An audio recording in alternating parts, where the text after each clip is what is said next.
dedicated to Eastern and Southern Kentucky. This is WYMT Mountain News This Morning. Good morning, it's 6:01. I'm Will Puckett. And I'm Cassidy Strickland. Hope your morning is off to a great start so far. It's a lot different this morning. It's definitely a lot chillier than yesterday. Before I left yesterday, Andrew Donkery looked at me and said, "You're probably going to want a bigger coat tomorrow," because I just had a vest on. So let's bring Brandon into the fold, who will probably tell us the same thing. And Brandon, we're just dropping. Usually we get warmer throughout the day, but we're going to get colder. Yeah, it's not going to be a very nice day. And what a difference a day makes. 62 yesterday afternoon, 35 this afternoon. So big drop, big changes. Let's get into it. Pikeville Medical Center camera overlooking downtown Pikeville.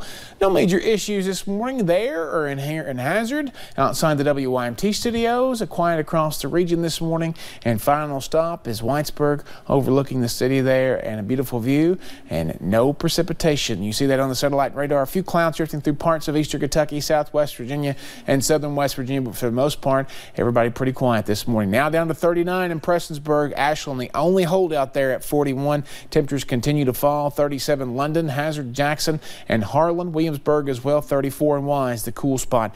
Winds really cranking out of the northwest at basically anywhere from 10 to close to 15 miles per hour and up to 20 there in Lexington. You see, feels like temperatures, the wind chill feeling more like the mid to upper 20s and low 30s across the region. 20 degrees or close to it colder than it was this time yesterday morning. We were close to 60 if you remember. Coffee meter, you're definitely going to need a little extra this morning to get you going and keep you warm as you head out the door. That forecast doesn't change a whole lot today as we see temperatures only into the mid 30s. 33 will be our low right around 9 o'clock before temperatures start to creep up just a little bit heading into the afternoon. They'll follow again quickly as we get closer to dark and after dark. The rest of the forecast coming up here in just a few minutes. Alrighty, Brandon, we'll check back in with you. Well, police arrested a Pike County woman who they say violently attacked her mother.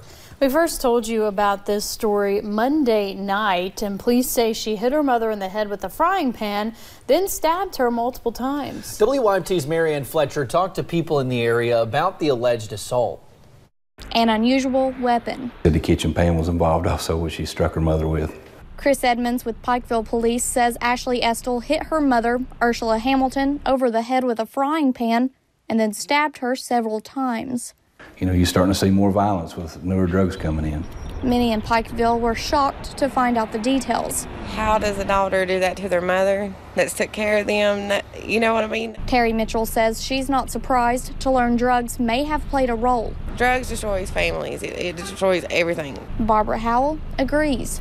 And to think that someone would actually commit those crimes against their beloved mother is beyond my imagination.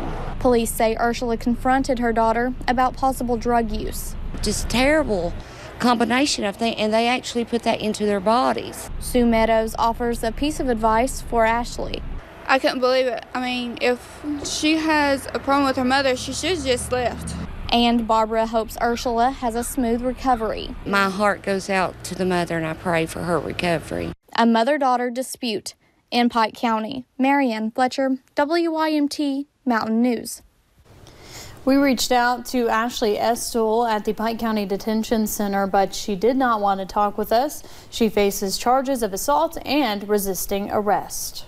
Another alleged attack against a Pike County mother. State police say a teen tried to poison his mom by pouring bleach in her drink. This is 18-year-old Justin Atkins. Troopers say he told them he only poured a little bit in the drink because he did not want her to die, just get sick. He faces charges of second-degree assault and first-degree wanton endangerment. Well, officials in Harlan County say a homemade explosive device was found in the Everts community on Tuesday. City officials say a man walking near the sewer plant found the bomb and alerted workers there shortly after that. Kentucky State Police explosive device unit was called to disarm the homemade explosive. The bomb was not only found close to an RV park, homes, and businesses, but it was a short distance from pipes leading to the sewer plant. Maintenance officials say it would have been catastrophic to the plant had it detonated. It was actually a bomb, a homemade bomb. It's something we hadn't experienced around here, but I guess it's something we'll have to start paying more attention to. Investigators are not releasing a picture of the bomb, but say it looks similar to a soda can with black tape around it and a fuse at the top. The case is now being handled by the Bureau of Alcohol, Tobacco, Firearms, and Explosives. Now, this is not the first time explosives have been found in Harlan County. That's right, Cash. You might remember the name Mark SawedOff. SawedOff was arrested in 2016 when federal agents claimed he put explosives into game cameras located on a trail. This is video from the previous stories. Officials say he later tried to run while showing officials where more devices were. They said he tried to grab a gun during a struggle and was shot and killed. We have an update to a story we told you about yesterday. We learned that a county judge has decided to lower the bond for one of the Boyd County jailers accused of abusing and killing an inmate. Alicia Brewer's bond was reduced from $100,000 to $50,000. Beeler, along with Jeremy Maddox, Brad Roberts, Colton Griffith, and Zachary Messer, all face manslaughter charges.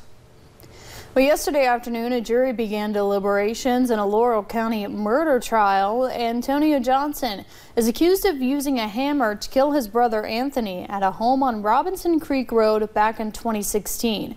At last check yesterday, the judge's office had not announced whether or not the jury had reached a verdict.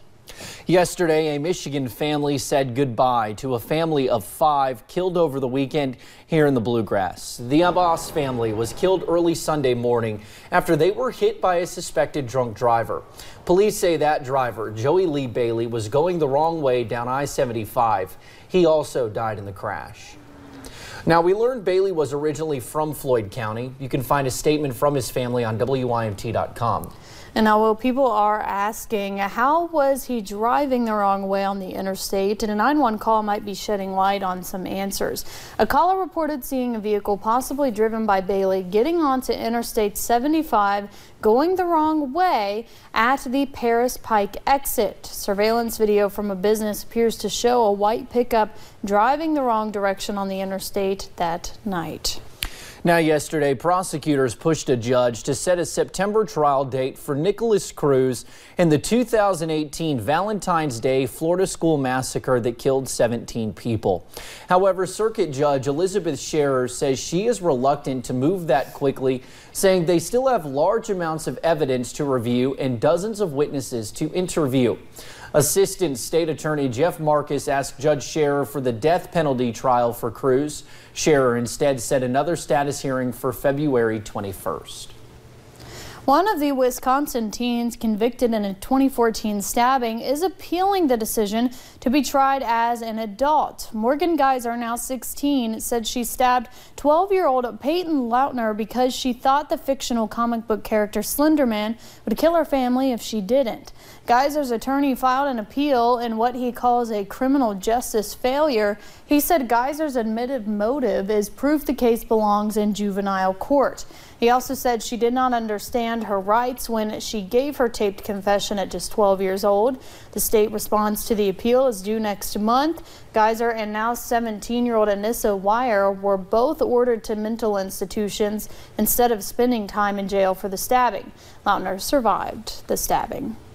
Paul Manafort's lawyers responded to accusations coming from special counsel Robert Mueller's office. Manafort's legal team filed their response under seal. Last month, Mueller accused Manafort of lying during his post-guilty plea cooperation sessions. Mueller says Manafort did not tell the truth about his contact with White House officials and that he lied about his interactions with the man tied to the Russian military unit accused of hacking Democrats. In September, Manafort pleaded guilty to obstruction of justice.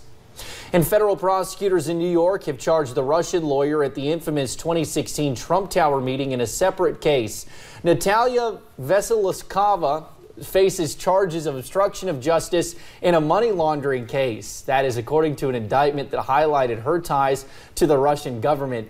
She is accused of giving false information to the federal court about the Russian government's investigative findings in that case. Back in Kentucky, Kentucky State Police troopers teamed up with some local organizations to help build a relationship with kids. Save the Children and West Perry Elementary School collected books and some other donations for officers to hand out to kids whenever they make a stop. They say it's meant to help ease what can sometimes be a scary situation for children. If you're interested in donating, you can still drop off some supplies at West Perry Elementary or Post 13. And that's not the only heartwarming story out of Post 13. KSP doing a lot of great work. The trooper, one KSP trooper is going above and beyond to help kids in the community. James Sandelin goes to hospitals every weekend to bring coloring supplies, stuffed bears, and KSP badges to kids there. He says it gives him a chance to spend time putting smiles on both the kids and the hospital staff's face. When we come into a room like that, most time, people think it's a bad situation or bad news. And now when I go up there, I'm called the coloring trooper, because everybody at the hospital, the doctors and the nurses know I've always got coloring books and crayons and stickers with me. Now, besides the bears and badges, the crayons and other coloring utensils you saw are all bought by Sandelin himself. Well, still to come on Mountain News this morning, are you tired of super long receipts at checkout? Some people are trying to enforce digital receipts. And Kentucky basketball picked up their first SEC victory last night. We've got the highlights on the way. You won't want to leave the house without the winter gear this morning, and you may want to give yourself a few minutes to get that car warmed up too. I'll have the chilly forecast in about 3 minutes.